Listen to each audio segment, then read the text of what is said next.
Hello everyone, this is a video tutorial on how to install a LAMP server and MediaWiki on an Ubuntu 13.10 computer.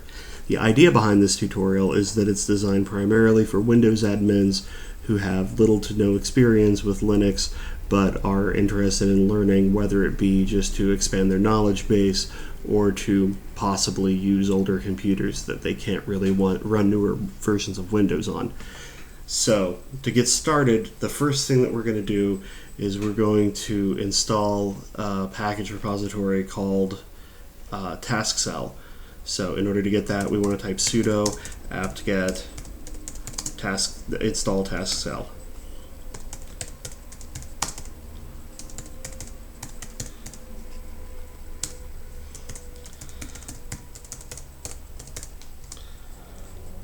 For those Windows admins who don't know, sudo is a command line item that's similar to telling Windows to run as administrator.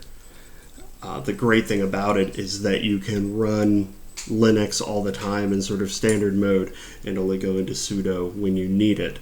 It actually stands, I'm probably pronouncing it wrong, it actually stands for super user do. I am not the most proficient person in Windows myself. I mean, in Linux myself. I'm kind of learning as I go. I've been using Linux on and off for about 5 years. Only recently did I really start to learn it. Before, I was really just trying to use it as a replacement operating system and doing kind of bare minimum stuff with it. So the next step that we're going to take is we're going to use taskcell to install our LAMP server. And that's actually a very easy step. Sudo taskcell install LAMP server. Now, a LAMP server, for those of you who don't know, is made up of 4 primary components. There's Linux, there's Apache, there is MySQL, and there's PHP. You can install all 4 of those items separately, but I chose to install them as one big package. The reason being, I'm not going to be doing a whole lot of configuration for these. I'm just going to kind of run them straight. So rather than taking the time to install each package separately, it's easier just to install them at once. Now here we see on the screen it's asking for us to configure the MySQL server, and the thing that we need to do is type in a root password. So I'm going to type in a password here and repeat it. I'm sure we're all used to that by now. And it's going to continue to do all of the installation for us. Once it's done, we'll use Google Chrome on this computer to test and make sure that it's running properly. If you don't know how to set up SQL or to set up Linux so that you can run it through terminal on another computer, that's actually fairly simple. All you need to do is go to your server and type sudo apt-get install OpenSSH-server. And that will set up the computer itself as a SSH server so that you can use SSH to tunnel in. I'm actually using PuTTY as my client, but there are other clients out there. If you look around, you might find something that you like more. I've heard people recommend Ponderosa, but PuTTY is simple and basic, and I can carry it around on a thumb drive if I need to. It works for just about everything, including if you do a lot of work with switches and routers, you can use it for remote administration for switches and routers as well, or for console administration for that matter. Okay, so my server address for this server is 10.0.0.49. So in order to test to make sure that our installation worked well, I'm going to type 10.0.0.49. I may be mistaken. There we go. I was going to say we may have to type the HTTP : / beforehand. I wasn't 100% sure how Chrome would handle that, but it works. This is actually the default screen here for Apache. If you ever come across this on the web, it means that someone has an Apache server that they haven't set up a web page on yet. And we'll show you where those files are stored. And in fact, we're going to show you that right now, because the next step that we want to go through is to create a PHP info file so that we can make sure the PHP is running properly. So what we're going to do there is we're going to use, you can use whatever Linux text editor you like. I prefer Nano whenever I'm working in terminal. I actually prefer Get It when I'm not. So, but we're going to type sudo nano, and then we're going to go to the web root. And the web root standard on Linux 1310 is var/www. Oh, you know what? I didn't bother to complete the command. So var/www, and then you want to do slash, and you're going to just name the file. So I'm going to name it info.php.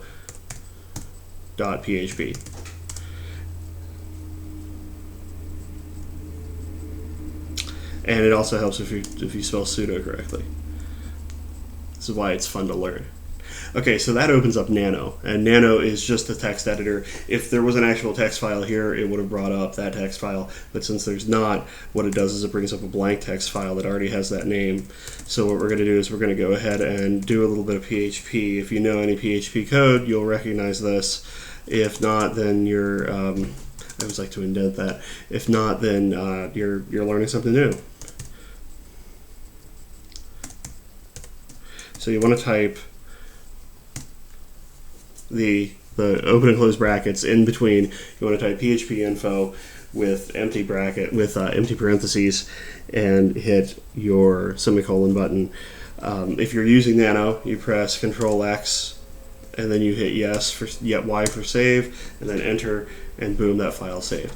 And the way we test that is we're going to go back to our website, but we're going to do /info.php, and we can see PHP version 5.5.3 here.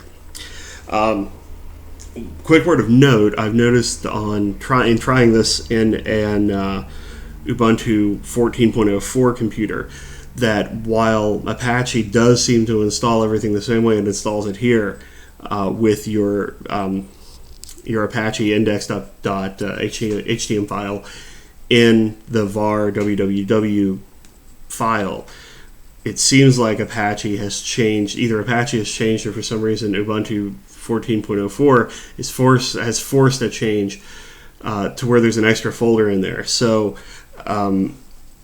you might, if you're using 14.04, you might actually, if you went to look at the directory var www, you would likely see the index.html file native, and anything else that you happen to add, but you'd also see a directory called HTML. So what you would actually have to do is move the index file into that HTML directory, because that is now the root directory for the web server. I'm not really sure how to change the root directory of the web server. I've read tutorials for how to do it, and none of them have ever seemed to work for me. I tried playing around with that for like 2 hours one day and never could quite get it to work, which is why I'm doing this tutorial on the previous version. But just know that that's an issue, and you can fix it by just moving those files over, or if you know how to change the root directory, you can go ahead and do that. Now, what I'm taking a look at here is I'm looking for JSON, which is a Java database extension, and I'm not seeing it here. It should be listed. JSON information should be right between ICO and V and libxml. It's not there, so what we'll need to do is we'll need to install it with sudo apt-get install php 5-json.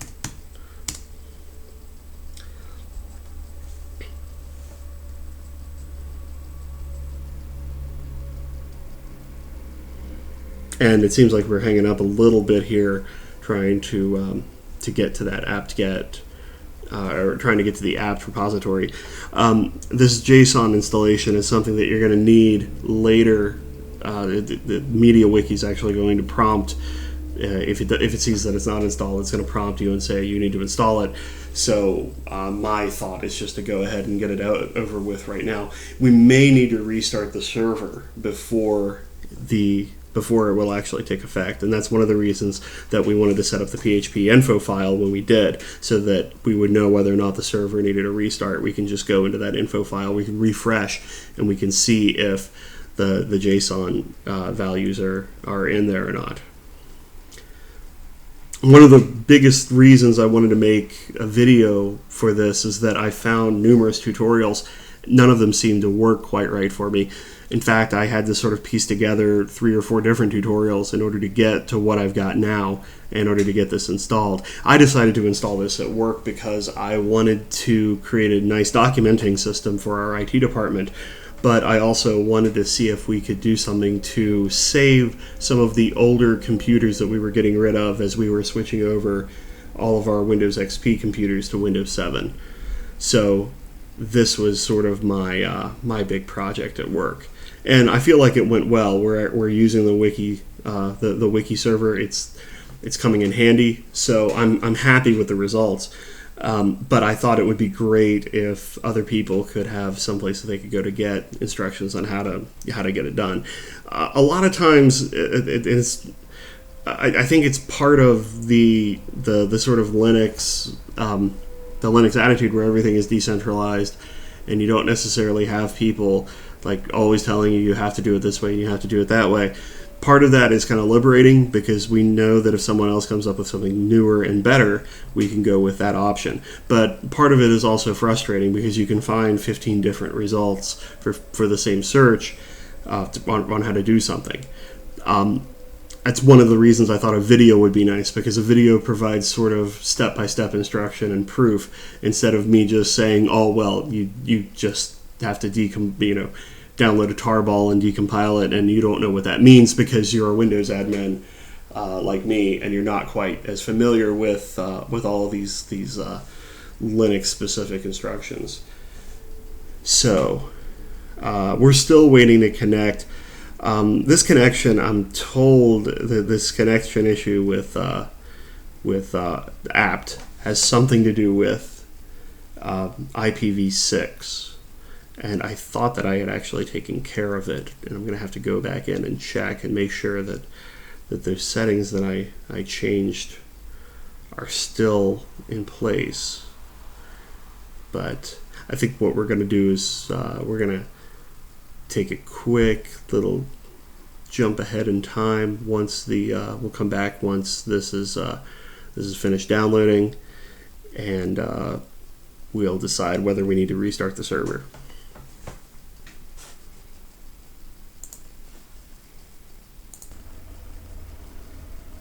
Okay, the JSON finally installed. As you can see by my clock, it was like 4 minutes that it took. So what we want to do right now is we want to double check and see if we need to reboot our server. So we're going to go up here, hit enter again on trusty Google Chrome. We're going to scroll down to where the J's would be, and it doesn't look like it's there. So first of all, let's try com.d,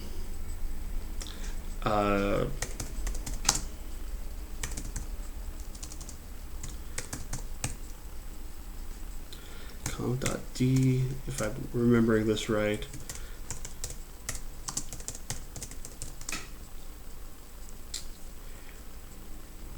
I think I've got it backwards. That's one thing that sometimes can be a little difficult, is remembering the order.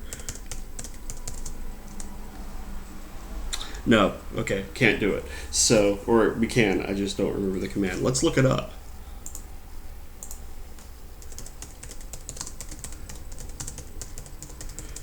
Anything that we can do to stop from having to go to the server, which is in the other room. So, how do you restart Apache? We'll go straight to the Ubuntu specific page. Oh, I think that's I think what I was looking for. So we want to say sudo, not too different from Windows, huh? Sudo service Apache to restart. So let's see if this will work with our PHP file. Could not reliably determine the server's FQDN. That's okay because it doesn't really have an FQDN because it's not in a domain. So let's jump back in here. Let's see if we can find JSON just so that we can avoid having to restart. There it is. So JSON support is enabled, version 1.3.1. So we should be good to go on there. Okay, now that we have all that, the next step is to download MediaWiki. What you'll do there, and you're going to want to do this from the server itself or have a thumb drive handy, is you want to go to www.mediawiki.com. I believe it's .com, it might be .org. I should have just let it complete .org.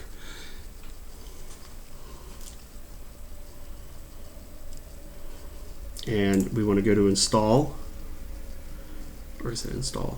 I believe it's download. We need to download. Let's let Google do the work for us.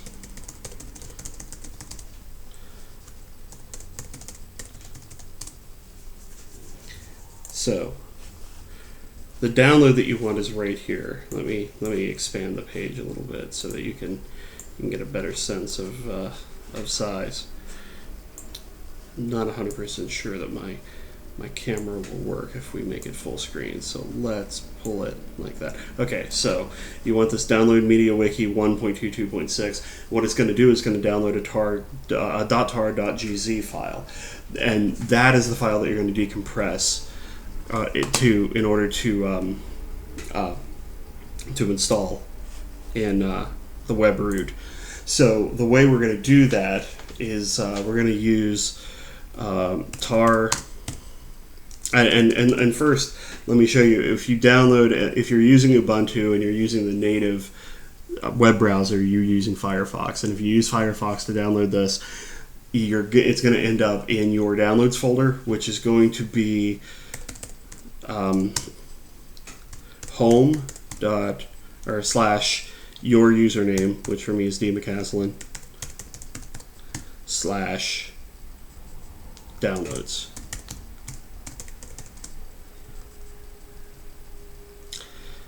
Or is it download?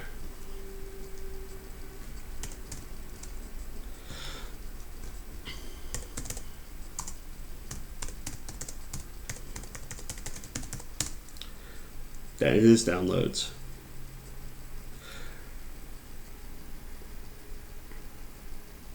And I'm wondering perhaps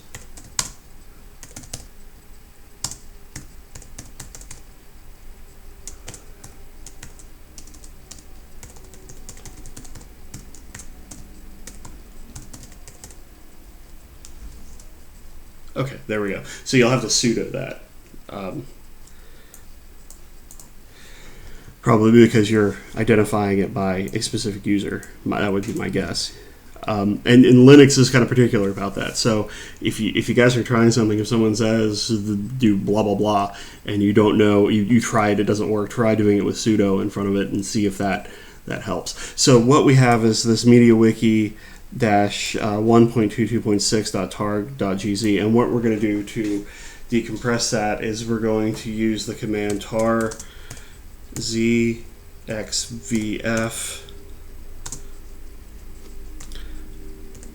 home. We should actually sudo this first. Sudo tar zxvf home, your username, downloads, MediaWiki 1.22.6.tar.gz.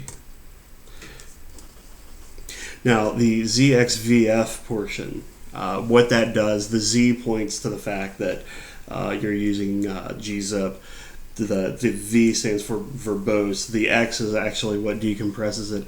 I believe the F is what points to the file name itself. Not 100% sure on that, or whether the F actually allows you to rename it as something else. we didn't rename it, and it's going to move on us. If you go back to the downloads, you'll still see the tar.gz file, but you won't actually see the file itself. That's actually in root. So if you just hit dir, you'll see MediaWiki-1.22.6. That's the folder that you're going to need to move into your web root. But the thing is, if you do it like that, then you're going to have to type your web address /MediaWiki-1.22.6 /mainpage.php every time that you want to load it. So what we're going to do is we're going to change the name, and what we're going to do is use the fact that Linux will allow you to change names with the built-in move function. So we're going to say mv sudo mv and then for root we just do a slash. If you're in root, you can just you don't have to put root in front of it. You can just say /MediaWiki-1.22.6 and then a space, and you want to tell it where it's going. So /var/www/ and we're going to call it wiki.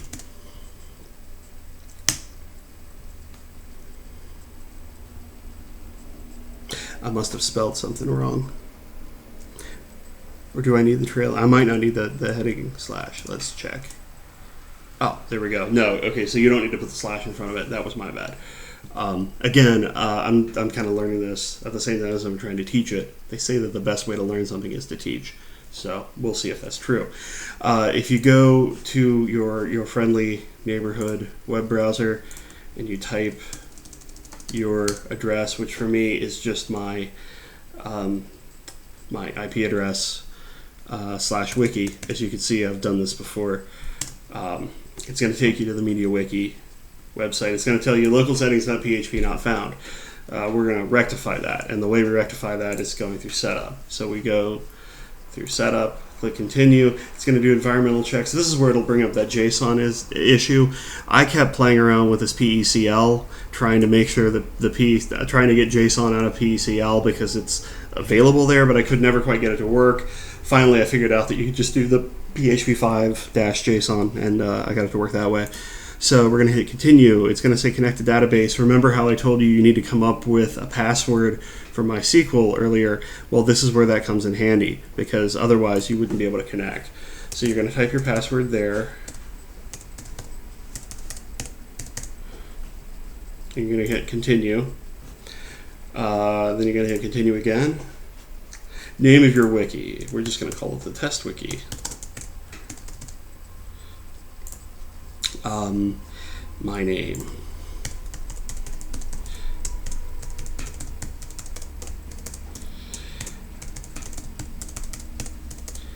Now you might think, and here's my email address if you ever want to send me something.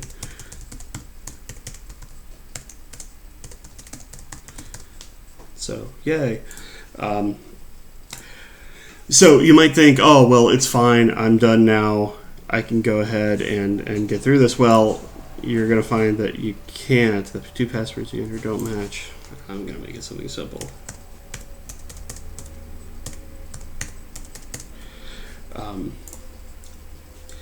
You're going to find that you're without going through the rest of these instructions, it's not going to work. You can decide whether it's an open wiki.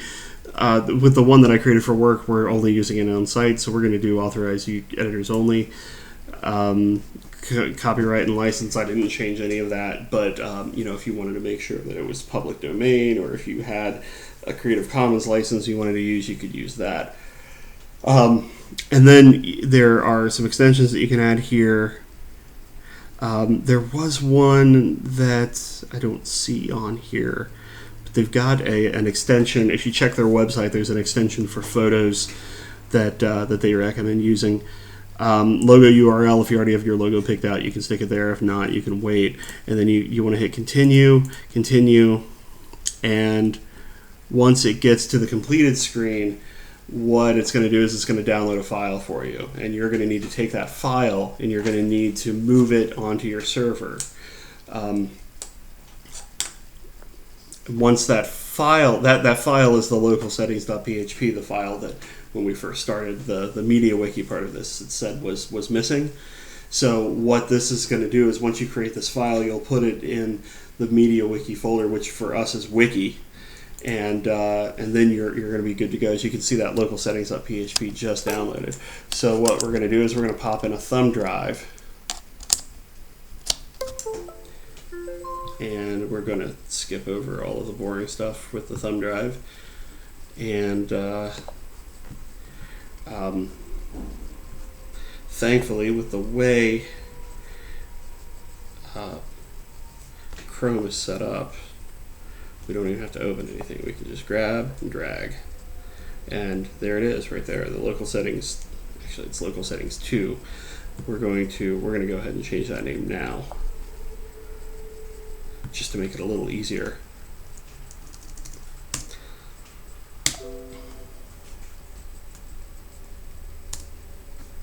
Okay. Oh shoot. Yeah, that would be bad. .php. Yeah. Okay. So we're going to remove this USB. We're going to go pop it into the server, and then I will be back to show you guys how you can go about transferring that file into the right folder so that your MediaWiki installation will work just the way you want it to. Okay, we're back, and now if you downloaded the folder straight into your server, if you're not working off of a terminal session, then you should find this file in that same downloads folder that we found the tarball for MediaWiki. If you put it on a thumb drive and moved it over, as I did, you're going to have to find the thumb drive, which can sometimes be tricky, but you'll find it in the media folder with your username, and it should be as I'm not actually giving a command here, so we're going to say cd for change directory USB 20fd. Now maybe sudo is not the right way to go there. Okay, so it's now in that directory. I have issues with this. There are times when I'll throw a thumb drive in here and try to do this through terminal and it doesn't work, but it seems like every time I go to the server and verify that it's there, I can come back and it works fine. Again, I'm a Windows guy, so I don't know why it behaves like that, but it could just be some weird, not quite grasping the way the hardware works thing that Linux has, because I know that Linux has had that kind of stuff historically. So inside this file, inside this directory, we're going to find the local settings.php. So what I'm going to do is I'm going to say, because I've already changed the directory, I'm just going to say move. I like to use the proper caps. PHP into the new location, which is var www wiki. Now note that if you don't put a file name there, it's going to just save it as is. So it'll save it as local settings. You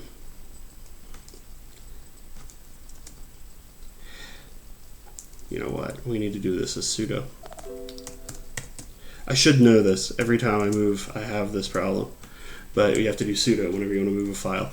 So, so it's moved, and if you want to verify that it's moved, then you can actually, if you do cd/, it'll take you back to root, which I always like to go back to root first. I don't know what it is. It's just a thing for me.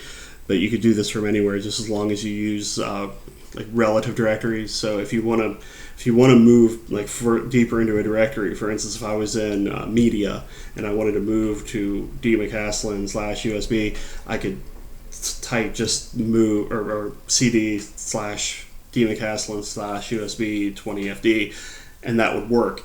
If I want to go somewhere else, though, I need to use the root directory. So if I was going to move from that folder to the other one, I would just type what I would type here, which is var www, and what I'm going to do is I'm going to go to wiki,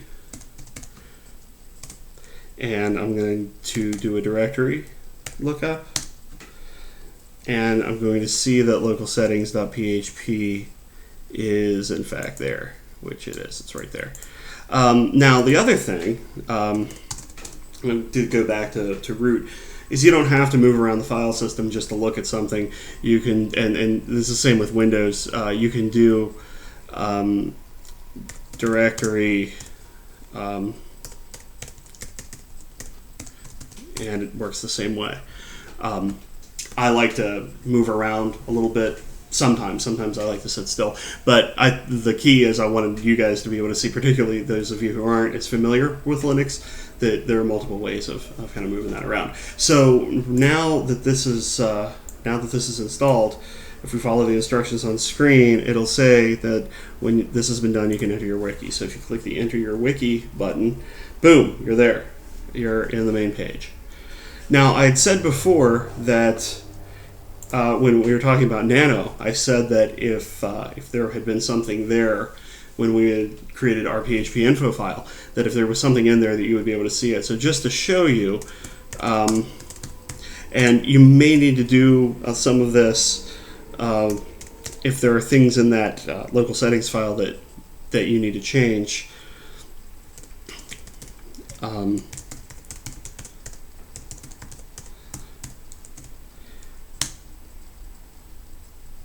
Oh, you know what? If I had $1 for every time I did this,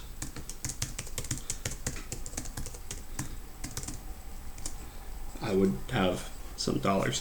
Okay, so this is what Nano looks like when you've got it, when you actually have something in the file instead of just trying to instead of just trying to create a new file. You'll actually see all the stuff in the file. You can scroll down, you can scroll up. I'm not going to go all the way down because if I do, then you'll actually see some passwords that I use frequently. So I'm going to go ahead and if you click, again, Control and X, it'll exit. If you've changed anything, it'll ask if you want to save. You can say yes or no and save. So that's it. You can go and start editing your wiki. I hope you guys have some wiki-tastic things to write. If you have any questions, feel free to drop me an email or to leave them in the comment section.